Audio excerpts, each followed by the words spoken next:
Hello everyone, गुरु ज्ञानम it's all about home science में आप सभी का स्वागत है। आज का हमारा अध्याय है स्वास्थ्य एवं स्वास्थ्य कल्याण। इस अध्याय को पढ़ने के बाद हम स्वास्थ्य एवं स्वास्थ्य के महत्व पर चर्चा कर पाएंगे, वयस्कों की स्वास्थ्य संबंधी चिंताओं एवं चुनौतियों की व्याख्या कर पाएंगे, स्वास्थ्य कल्याण की संकल्पना के बारे में जान पाएंगे एवं वयस्कों में अच्छे स्वास्थ्य एवं स्वास्थ्य कल्याण को बढ़ावा देने और उन्हें बनाए रखने के उपायों पर चर्चा कर पाएंगे। हमारे देश ने आज स्वास्थ्य सेवा के क्षेत्र में बहुत तरक्की की है और भारतीयों की कुछ स्वास्थ्य संबंधी समस्याओं के निवारण के लिए सरकार ने कई राष्ट्रीय स्वास्थ्य कार्यक्रम शुरू किए हैं, जिसके चलते मृत्यु दर एवं शिशु मृत्यु दर में भी कमी आई है एवं लोगों की जो जीवन प्रत्याशा दर है उसमें भी वृद्धि हुई है। परंतु इसके बाद भी आज भारत में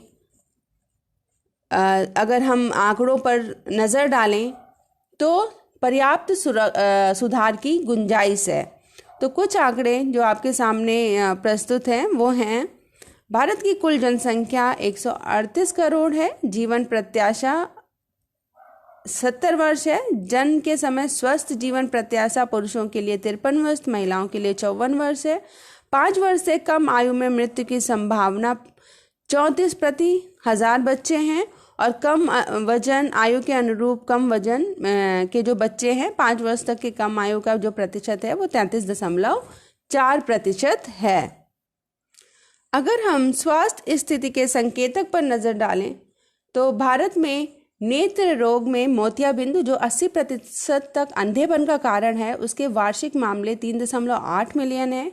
कैंसर के 2001 में 9,24,790 मामले थे और 2011 में ये 1 करोड़ से ऊपर पहुंच गए और 2021 तक ये अनुमान है कि ये 1.5 करोड़ से भी ऊपर बढ़ जाएंगे और आगे होते रहेंगे। इसके अलावा हृदय रोग जो है, हृदय गति के रुकने से जो मृत्यु दर है वो 1990 में 2.4 मिलियन थी और आज के समय में ये समस्या और बढ़ रही है क्योंकि शहरीकरण हो रहा है। इसके अलावा 2001 में 2.03 मिलियन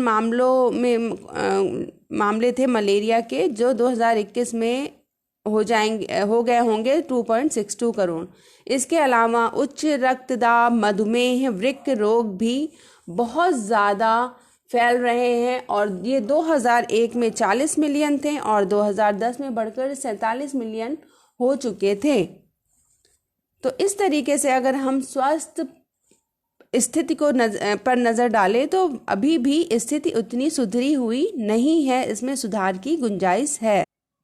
कुछ और अनुमान है जो चौंका देंगे, जैसे कि वर्ष 2025 तक संभव है कि हर 5 में से 1 भारतीय को मधुमेह होगा और भारतीय अपने जीवन के अनिवार्य आयामों के रूप में स्वास्थ्य और तंदुरुस्ती के बारे में जागरूक होने की आवश्यकता को उजागर करते हैं। मधुमेह के अलावा हृदय रोग, अस्थि रोग, हेपेटाइटिस, क्षय रोग, एड्स जैसे संक्रामक या संचारी रोगों की व्यापक वृद्धि सार्वजनिक स्वास्थ्य समस्याएं बन चुकी हैं, जिसके संबंध में जीवन के सभी अवस्थाओं में तत्काल ध्यान देने की आवश्यकता है। तो ये सभी रोग ज़्यादातर पहले वृद्ध व्यक्तियों को होते थे, लेकिन आज की चिंता का विषय क्या है कि इनमें से कई रोग अब युवाओं को और कम उम्र के वयस्कों में भी पाए जाते हैं। यहाँ पर चिंता का एक और कारण है कि ये रोग केवल उच्च आयु वर्ग के परिवारों तक ही सीमित नहीं है। जैसा पहले होता था कि ज़्यादातर उच्च आयु वर्ग के लोगों पर ये रोग सीमित थे, अब ये निम्न आय वर्ग वाले परिवारों के व्यक्ति, विशेषकर जो शहरी क्षेत्र के व्यक्ति हैं, उनमें ये समस्याएं ज़्यादा नज़र आ रही हैं और स्वास्थ्य विशेषज्ञों का कहना है कि अस्वस्थ खान पान और शारीरिक परिश्रम की कमी इसका मुख्य कारण है। जो भी ये स्वास्थ्य समस्याएं हो रही हैं वो अस्वस्थ खान पान और शारीरिक परिश्रम की कमी की वजह से हो रही हैं। इसलिए विश्व के शीर्षस्थ स्वास्थ्य निकाय विश्व स्वास्थ्य संगठन ने खान पान और शारीरिक परिश्रम और स्वास्थ्य पर एक वैश्विक कार्यनीति तैयार करने की सिफारिश की है। तो इस तरीके से सरकार के ऊपर भी बहुत दबाव होता है, क्योंकि जब ऐसी समस्याएं बढ़ती जाती हैं तो बहुत सारे लोगों पर सरकार को स्वास्थ्य सुविधाएं प्रदान करने का दबाव रहता है। उसके साथ साथ जो उत्पादकता दर है वो भी कम हो जाती है। चलिए अब जानते हैं कि स्वस्थ व्यक्ति होते कौन हैं। स्वस्थ व्यक्ति वे व्यक्ति हैं जो शारीरिक रूप से स्वस्थ और सक्रिय हैं, वह प्रसन्नचित्त होते हैं, जिनमें संक्रमणों के प्रति पर्याप्त प्रतिरोधक क्षमता होती है और वे जल्दी नहीं थकते हैं। मतलब वो काम करते रहते हैं और उन्हें जल्दी थकान नहीं लगती है, और वो शारीरिक रूप से एवं मानसिक रूप से स्वस्थ होते हैं, सक्रिय होते हैं एवं प्रसन्नचित्त रहते हैं। तो जो अस्वस्थ खाना होता है उसमें ज़्यादातर चीनी और नमक शामिल होता है, और जब ये शरीर की जो अपेक्षित आवश्यकता है उससे ज़्यादा होता है, जिससे बहुत सारे असंक्रामक रोगों का जोखिम बढ़ता जाता है। खान पान और शारीरिक परिश्रम दोनों ही स्वतंत्र रूप से तथा एक साथ मिलकर स्वास्थ्य को प्रभावित करते हैं। शारीरिक परिश्रम शारीरिक और मानसिक स्वास्थ्य को सुधारने का एक मूलभूत साधन है। हम तभी स्वस्थ होंगे जब हमारा खान पान स्वस्थ होगा और हम एक्टिविटी करेंगे, परिश्रम करेंगे। अगर हम सिर्फ बैठे रहें और खाना खाते रहें तो ज़रूर हमें बहुत सारी बीमारियों का सामना करना पड़ेगा। जो भी स्वास्थ्य समस्याओं की रोकथाम करने के लिए लोगों में जागरूकता बढ़ाने और बेहतर जीवन शैली को प्रोत्साहित करने की आवश्यकता बहुत ज़्यादा है। आज के समय में मधुमेह, हृदय रोग, उच्च रक्तदाब जैसे बीमारियां किशोरों में भी हो रही हैं। उसका जोखिम बहुत बढ़ रहा है और उनके साथ समस्या ज़्यादा है जिनका वजन ज़्यादा है या जो मोटे हैं। तो हम कैसे ये अनुमान लगाएं कि किसका शारीरिक वजन ज़्यादा है? इसके लिए मानव मितिक संकेतकों का प्रयोग किया जाता है, जिससे यह अनुमान लगाया जाता है कि इस व्यक्ति का वजन आवश्यकता से अधिक है, क्योंकि जिनका वजन आवश्यकता से अधिक होगा उन पर बीमारी होने का, वो बीमारियां, असंक्रामक बीमारियां, मधुमेह, हृदय रोग, उच्च रक्तदाब का खतरा ज़्यादा रहता है। तो इसके लिए देह संहति सूचकांक यानी कि शरीर द्रव्यमान सूचकांक या बॉडी मास इंडेक्स एक संकेतक है, एक साधारण संकेतक है, जिसका प्रयोग सामान्यतः वयस्कों में कम भार, अधिक भार और मोटापे को वर्गीकृत करने के लिए किया जाता है। तो BMI हमें यह बताता है कि किसी व्यक्ति का वजन उसकी लंबाई के उपयुक्त है या नहीं, यानी कद के लिए वजन को बताता है। और इसे किलोग्राम में वजन को मीटर में लंबाई से विभाजित कर दिया जाता है। बहुत ही साधारण सा फॉर्मूला है। उदाहरणार्थ, अगर एक वयस्क व्यक्ति जिसका वजन 70 किलो है और जिसकी लंबाई 1.75 मीटर है तो उसका BMI 22.9 होगा, क्योंकि भार बटा लंबाई का स्क्वायर, लंबाई गुणा लंबाई, ये फॉर्मूला है जिससे हम किसी भी व्यक्ति का बॉडी मास इंडेक्स या शरीर द्रव्यमान सूचकांक ज्ञात करते हैं, और ये हमें बताता है कि उस व्यक्ति की लंबाई के हिसाब से उसका वजन है या नहीं है। तो WHO ने जो विश्व स्वास्थ्य संगठन, उसने अधिकतम अंक यानी कट ऑफ पॉइंट की भी सिफारिश की है। अतः यदि किसी व्यक्ति का BMI 18.5 से कम आता है तो वो कम भार का व्यक्ति है, उसका वजन ज़रूरत से ज़्यादा कम है।